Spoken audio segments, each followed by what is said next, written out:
Hello, and welcome to a new lesson for English learners in grade 8. The title of our today's lesson is Music.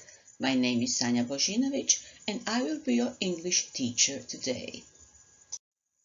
By the end of today's lesson, you will be able to name a lot of vocabulary related to music. You will also be able to talk about how sound and music are related. You have learned about sound in your physics lessons, and then you will be able to talk about the role of music in your life. I hope you will enjoy this lesson. You need your pencil and a notebook, and then you need your tablet, your laptop or a mobile phone with the internet connection. I have a question for you. What do you break every time you say its name? Think about it. What do you break every time you say its name? It's silence. Why this riddle? Because we are going to talk about sound.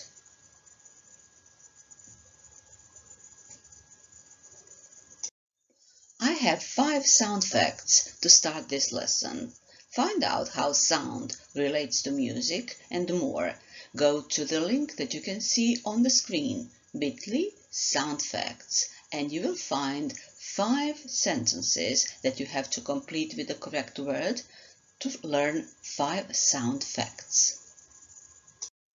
Here are the correct sentences from the sound facts quiz. Please take your notebook and copy the new words from the sentences. Let's check if you have written all your sentences correctly in the quiz.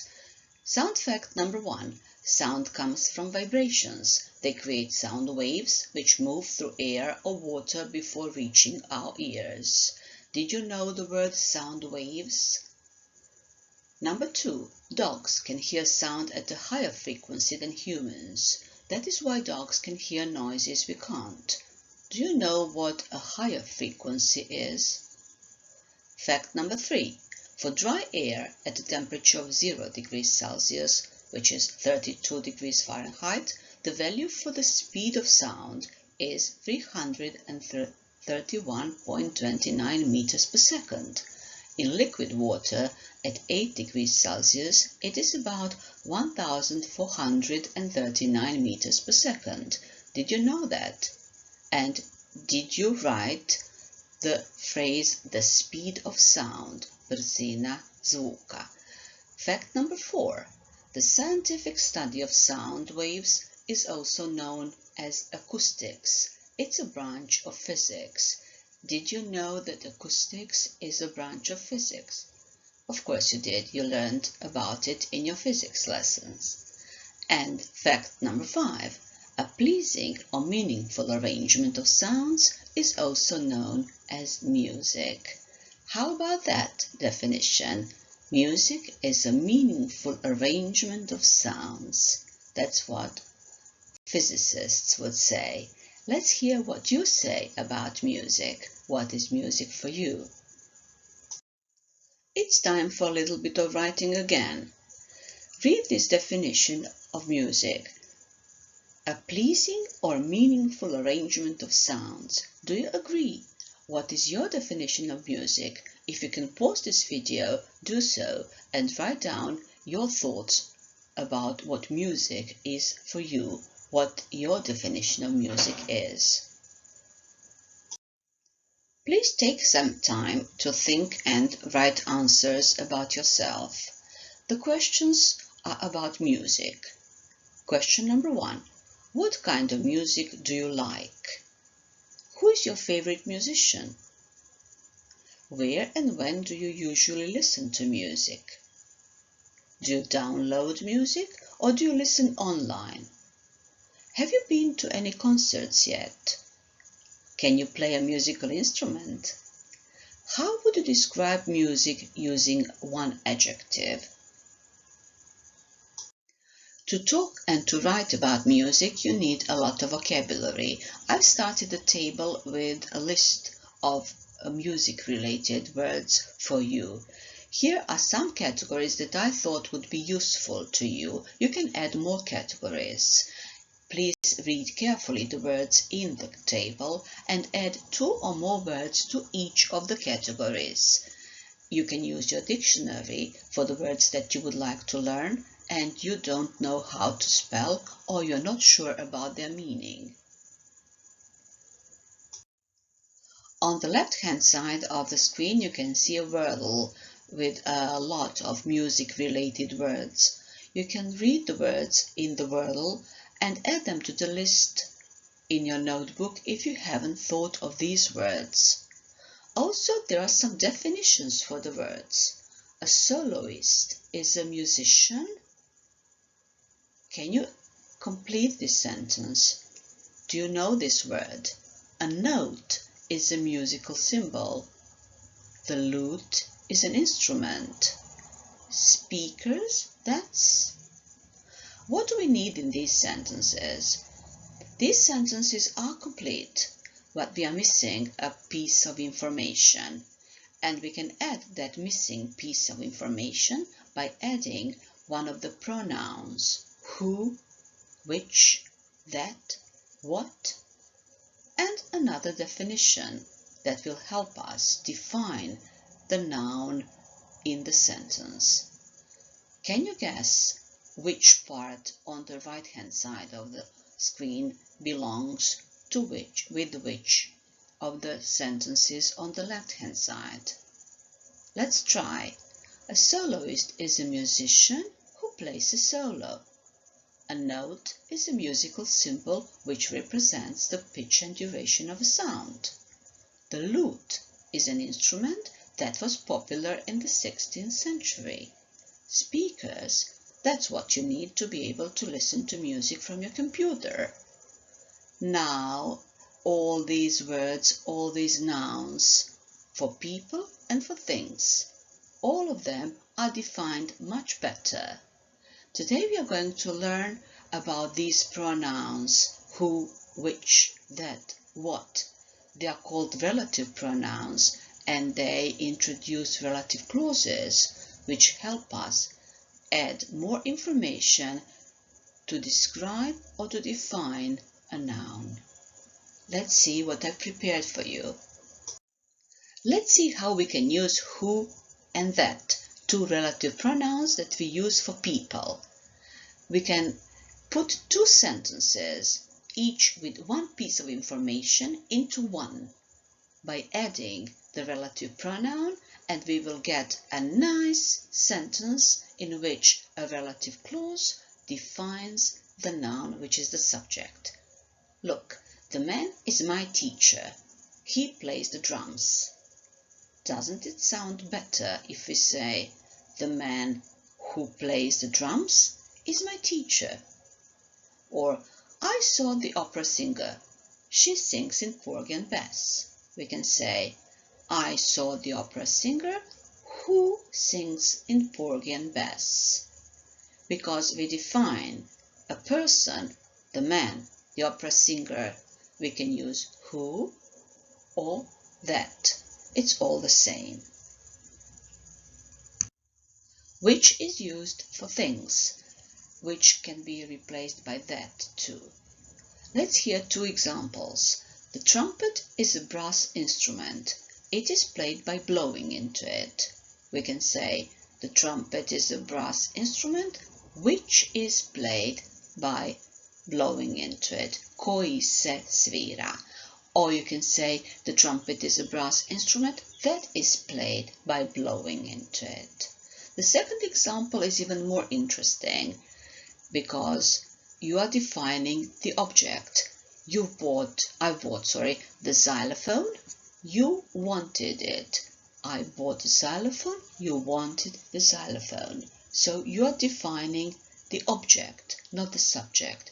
In this case, you can use which because xylophone is a thing, but you can also omit it, not use it. You can say, I bought the xylophone which you wanted, or you can say, I bought the xylophone you wanted, without any relative pronoun.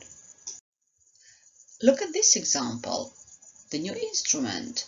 That isn't the thing that you need to become a good musician. In this example, the thing that. You cannot use who, you cannot use which. You can only use that. Or you can do one more thing. You can replace the whole phrase, the thing that, anything that, everything that, something that, all that. You can replace all these phrases with what. So you can say in the new instrument, that isn't what you need, but what stays alone. If you already say any of these words, like the thing, anything, all, you must add that. That follows all of them. Or you can replace the whole phrase with what. Let's practice. Your task now is to read carefully 2 sentences and try putting them into one, in which you will use a relative pronoun, introducing a relative clause. The glass produces a beautiful high tone. It's almost empty. The glass that is almost empty produces a beautiful high tone. You can also say the glass which is almost empty. It's all the same. Notice that there is no comma. The glass that is almost empty, the relative clause that is almost empty, defines which glass, what kind of glass, the glass that is almost empty. Acoustics, which is a branch of physics, studies sound waves. In this case, there is a comma. Why? Because which is a branch of physics is additional piece of information. It doesn't define acoustics. The boy who likes music and physics made music with glasses of water. There are commas again. Who likes music and physics? Additional piece of information describing, not defining.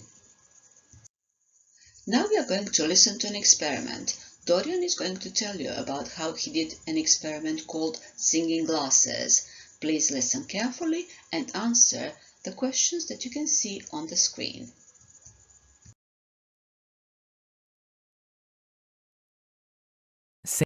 Singing glasses. I have tried making music with water. My physics teacher, who is also a very good musician, taught me how to do it. In our lesson in physics, we learnt about sounds and acoustics. I decided to check it for myself and have some fun in the process. The instrument that I used for this experiment is a set of 5 glasses. I played my music with my pencil, but you can use any wooden stick that has the same qualities as a pencil. Small vibrations are made when you hit the glass. This creates sound waves, which travel through the water. More water means slower vibrations and a deeper tone. I lined up 5 glasses on my desk. I poured a different amount of water in every glass. I poured just a little water in the first glass, then some more in the next. I filled the last glass almost up to the brim. I checked carefully that every next glass has slightly more water than the last one. I hit every glass with my pencil to hear what noise they make. In the physics lesson, I learnt that the glass with the least amount of water should be the one producing the highest sound. That is what I proved with my experiment. The glass with the most water had the lowest tone, while the glass with the least water had the highest. Then, I tried hitting the glasses in a certain order. Each of the glasses had a different tone. I managed to play a tune. It was a lot of fun. My advice to all of you: experiment with your own special sounds by turning glasses of water into an instrument. Make some cool music. Find out how it works to learn your physics and show to your family what an artist you are. I hope you like Dorian's experiment. Here are some sentences taken from Dorian's story. Complete the sentences and use relative pronouns to complete them. If you're working on this lesson in front of your computer, you can pause this video to complete the sentences. Here are the completed sentences. The instrument that I used for this experiment is a set of glasses. You can also say the instrument which I used. Vibrations create sound waves which travel through water in glasses. You can also say Vibrations create sound waves that travel.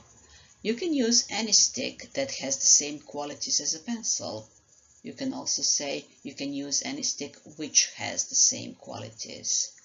The tone which full glass produced was the lowest.